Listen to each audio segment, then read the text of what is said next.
We're here at Syndicated News talking to Louis B. Tambaro from the law firm of Marks and Klein. Their phone number is 732-747-7100. They're located in Red Bank, New Jersey.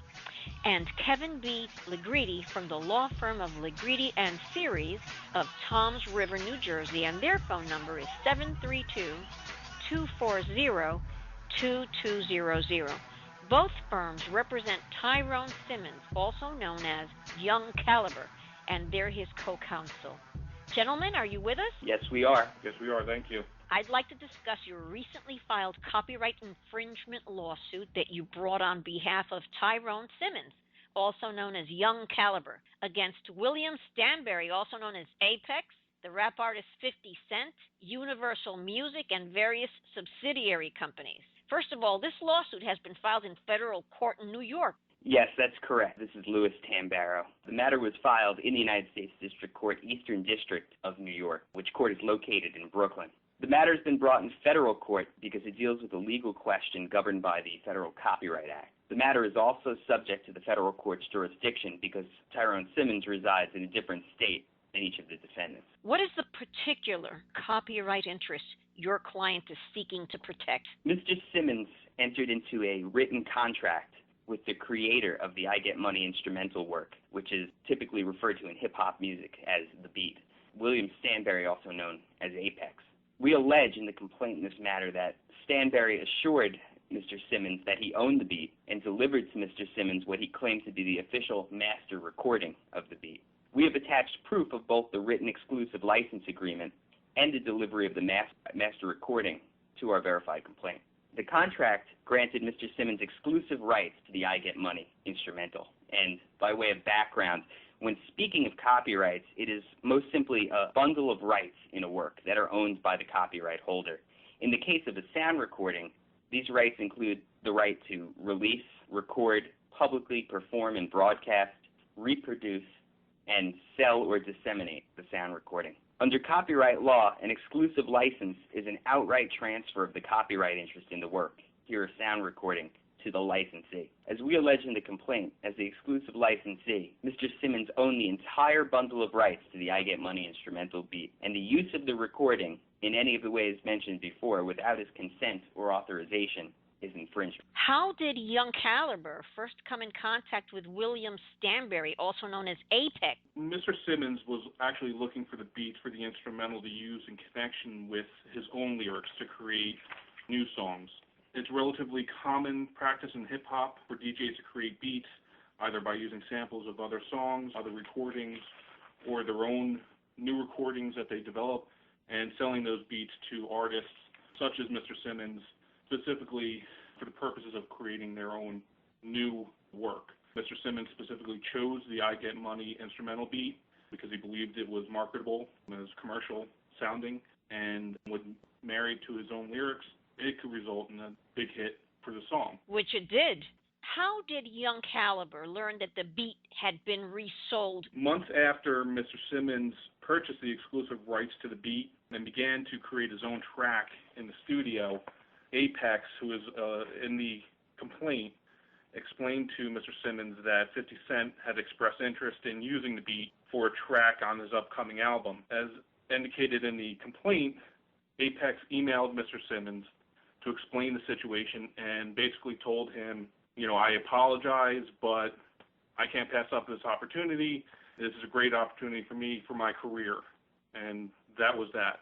And he sent it in an email, correct? That is correct, and if you refer to the complaint, that email is also attached to the complaint as an exhibit. Yes, Exhibit B, I'm looking right at it. Gmail. Correct. I understand your lawsuit seeks money damages. What are the damages you're seeking on behalf of Young Caliber? In any suit for copyright infringement, a successful plaintiff can be compensated by what are called actual damages, that is, the profits of the infringing parties, or alternatively, damages that are calculated based upon a statutory calculation. The song entitled I Get Money, that's the subject of this lawsuit, was released by 50 Cent in 2007 and has sold several million copies to date. In fact, the song went double platinum, as it's known in the industry. The song was also the subject of several highly successful remixes featuring other very high-profile rap artists, one of which included what some might consider the triumvirate of the rap world, which are 50 Cent, Jay-Z, and P. Diddy. And that was called the Forbes 123 remix, I believe.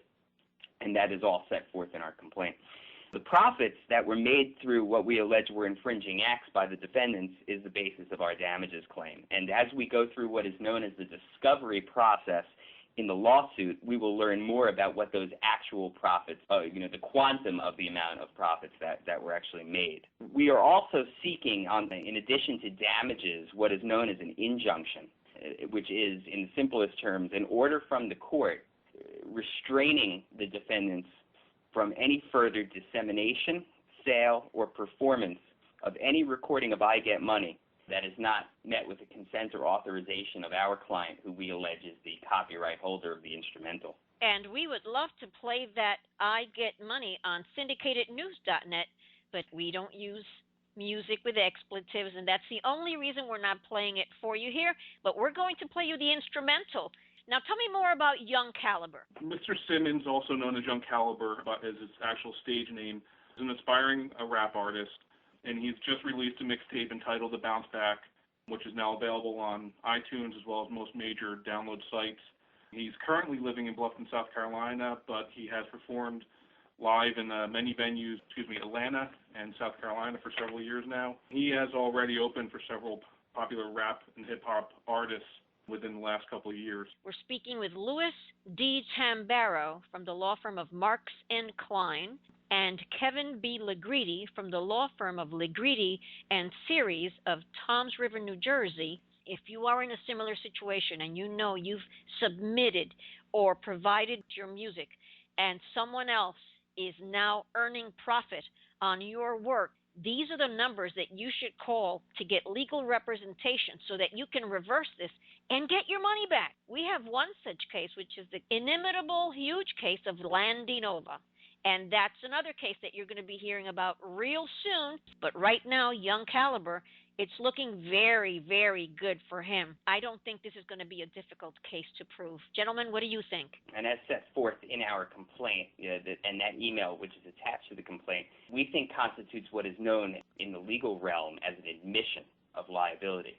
Not only did Mr. Stanberry's email to Tyrone Simmons indicate that he acknowledged the existence of their exclusive license agreement, he also essentially apologized for not keeping to the terms of that agreement and reselling the beat to 50 Cent and the various other defendants in what he called, quote, the opportunity of a lifetime. Yes, I read that. We take the position it's very, very strong proof that not only was the license agreement breached, but that Mr. Simmons' exclusive copyrights were infringed upon through the actions of both Mr. Stanberry and potentially certain other of the defendants. Mr. Stanberry's email constitutes what is known, again, in the legal realm as an admission against his interest and perhaps even the interest of the other defendants. Sure.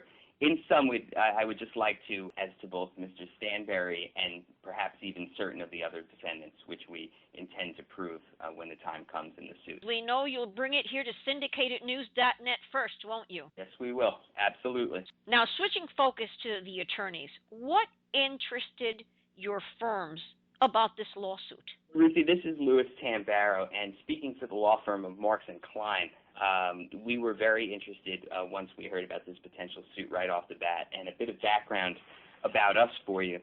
Marks & Klein is a boutique business litigation firm with a plethora of experience in complex commercial litigation matters. We specialize in what we consider highly efficient, razor-sharp legal advocacy in high-stakes litigation. For the last 20 years, our firm has represented consumers throughout the United States, particularly in large franchise systems who have been abused by the sharp practices of large companies. Simply put, Marks & Klein have developed a fixed fee or partial fee structure that prevents stronger entities from profiting from their wrongdoing merely because the injured party are financially unable to pay to enforce their rights. In the franchise realm, Marks & Klein have already brought 2 national class actions against franchise systems, Snap-on Tools Corporation and Quiznos.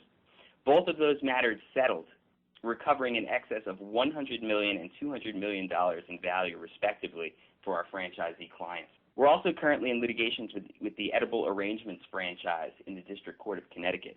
That matter's pending. We have litigated against some of the largest law firms in the United States in state and federal court throughout the country. We see the abused aspiring artist like Tyrone Simmons that has been taken advantage of by big industry players much the same way as the abused franchisees.